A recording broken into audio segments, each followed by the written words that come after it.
I'm not trying to be a doomer on purpose. I really think that's having seen it so up close. I think that it's just a failing enterprise because at the very most obvious bell curve, we're just not going to serve most students if we're asking them to do the same things at the same time. A shift in perspective about what the purpose of education is. And I think that's why it's been so hard for Montessori education to break through to the mainstream. But we exist in a system that wants to focus only on outcomes.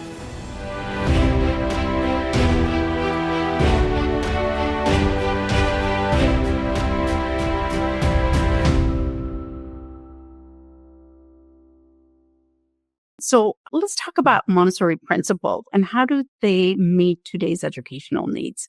And you work for both, so you probably have the best answer. Yeah, well, to be honest with you, the traditional education system is, we're rearranging the deck chairs on the Titanic is what most folks are doing who are in that space. I'm not trying to be a doomer on purpose. I really think that's having seen it so up close.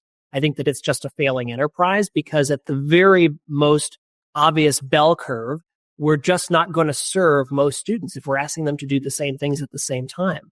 And, what Montessori requires is, for it to be more widespread and for it to be part of our mainstream education, I really think it's for a shift in perspective about what the purpose of education is. And I think that's why it's been so hard for Montessori education to break through to the mainstream. And it doesn't mean that there aren't great public Montessori programs, and there are. I'm really lucky in the Washington, D.C. area. There's at least 4 off the top of my head, public Montessori schools that are in this area that have been longstanding, that have been around for a while, and that, in many ways have been fighting the good fight. But we exist in a system that wants to focus only on outcomes. And we want to commodify or discretely measure what all of the minute outcomes are and put all of the emphasis on that. But the reality is, in a Montessori education, in a Montessori program, it's true that our academic success, in my experience and in what I've seen in other programs, is higher than what you'd get in a traditional system. But that's not our goal. Our goal is positive human development.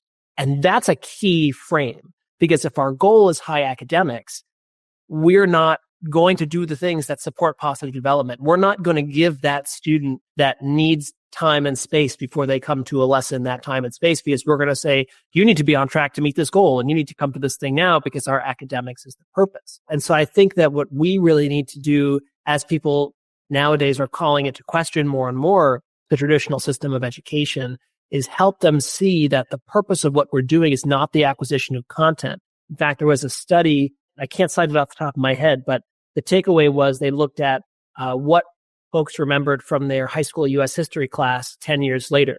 And they remembered less than 10% of the information that they'd learned. So schooling isn't about giving information. Schooling's about positive human development. And when we foster positive human development, we prepare a young person for life. When we prepare them for life, we prepare them for everything, not just college, not just a career, but for all of the different pathways out there.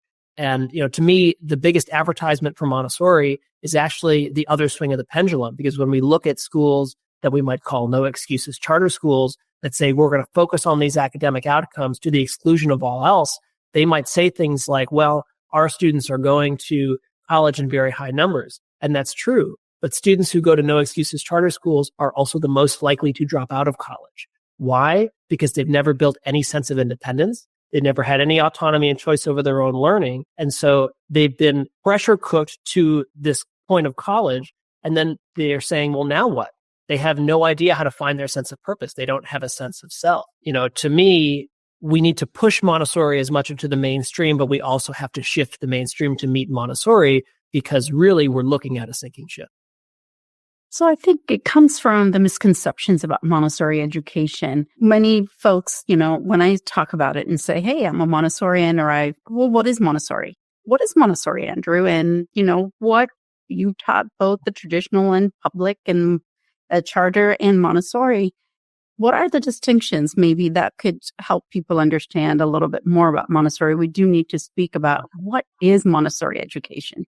Mm-hmm. Well, it's a great question. And I'll start with 2 of my favorite misconceptions. And one of them is, well, you just let kids do whatever they want all day. I hear that all the time. So it's this assumption that if we're not dictating every moment of a child's day, that means that they can sort of do whatever they want. The key thing with Montessori that, of course, as a guide and as a head of school is we talk about this concept of freedom within structure. And so if we provide unlimited freedom for the young person, that's not going to be the most productive environment for them. But the goal is not that the teacher shares information, but that we prepare an environment that invites that young person to work in some capacity, whether that's intellectual work, whether that's mental work, or whether that's physical work, whatever that might be. And through that experience of action in the environment and reflection on that action, that's where learning takes place. And so, we don't just say, go ahead and do whatever you want, but, when they arrive in the morning at the adolescent program, there's things to do. So the seedlings need to be watered. The bread needs to be baked for the sale that's next week. We've got chickens in the coop that we need to go and feed. Those are experiences that the young people have that help form their personality. Well, we have a seminar today at 11 o'clock. So has everybody done their reading? We set things up in the environment where the students have choice and autonomy, but where we make sure that that's meaningful choice. And the way that it was always presented to me in my training was there's always a choice of work, but there's not a choice not to work. And when we say work in Montessori education, we emphasize that term because that's where the personality gets formed. That's where that individual forms themselves through that experience of working in the environment. And with adolescents, oftentimes it's work of the hand. And so when we think about traditional adolescent education, we think that, academic rigor has to get higher and they're preparing for college and this is the expectation. And it's true that when we get to the end of the third plane, that 15 to 18 area, they're ready for more academic work. But developmentally, we actually see a decline in academic ability, not because they're abnormal in any way, but because their developmental task changes. So the second plane child is curious about the world. They want to know everything. The third plane child wants to know about themselves. Montessori called it a social and a physical rebirth. And so they're changing all of who they are. They're reforming their relationships with themselves, with their parents, with their friends, with other adults, with other folks in the broader world. They're waking up and their arms are longer than they were the day before, and their legs are longer, and their voice is changing, and they're bumping into things because they don't know how their bodies work. It's this total shift of their entire view of themselves and the world. And through the experiences of working together in community, that's how they decide who they are, because they can try out, well, who do I want to be? How do I want to show up today? How do I want to be seen? And in that process of self-construction, we prepare an environment where that transformation is positive, where they have really strong role models to demonstrate, hey, here's how to be a meaningful adult in the world. And there's no one archetype for that. That's why we bring in a myriad of adults who act and interact in a myriad of different ways, but who all are respectful, are thoughtful, are considerate of others.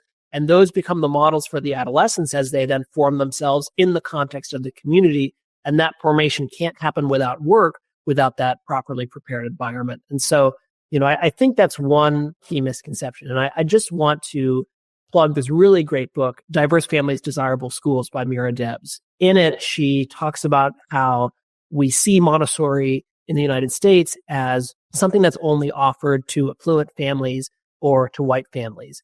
But the reality is, not only is that not the history of Montessori, in fact, it started in Italy with some of the most students that were cast aside by Italian society, but also there has been a strong movement of Montessori in the United States, of Montessori education for liberation. And in fact, 50 years ago, Montessori was praised for its structure. Nowadays, it's considered loose and unstructured. The method hasn't changed. The stories we tell about it have. And so really unpacking why we feel the way we feel and looking at what the method is, I think is really important. If you're a parent who's considering Montessori, or even if you're a Montessori guide, as you're answering these questions from parents, to get at why might we think that way? And then what does the method actually call us to do? Yes, indeed. Questioning and supporting observation is one of the things that I always tell the parents. Come and observe our schools, our programs, our classrooms, and see the purpose behind the movement that we notice. So now often there is a misconception also about when children move from one program to another, because it's like, the one that graduates early is the smartest, in misconception in some cultures. in some areas. So let's look at transitioning. Often we have transitioning that takes place from a toddler program to the primary program, and primary program is for students between 3 and 6. Elementary program, the lower elementary is 6 to 9, upper elementary 9 to 12. So when is it appropriate for us to move the children from one to another? You just spoke about the 4 planes of development and being developmentally ready. Well, I mean, I think it's a great question because I have had conversations with parents about early move-ups. The argument is my child is academically ready. They've, mastered a particular grade level, however we might want to define that. And I have problems with how that's defined, but that's a different conversation of content. I think they're ready for the next class. And that's based on this cultural assumption, back to what I was saying earlier, that education is about the transmission of content. So I've checked the box on this content and I'm ready for the next class. But I think the beauty of Montessori education is twofold. The first is that a Montessori guide can pull work from higher levels and present it to the child in that classroom. So a child in the 3 to 6 classroom that's ready for math materials or language materials from the 6 to 9 classroom can simply bring those materials and provide those lessons to that young person. I mean, so that is really not that hard because they don't have to wait with their peers. We're talking about an education that's individualized.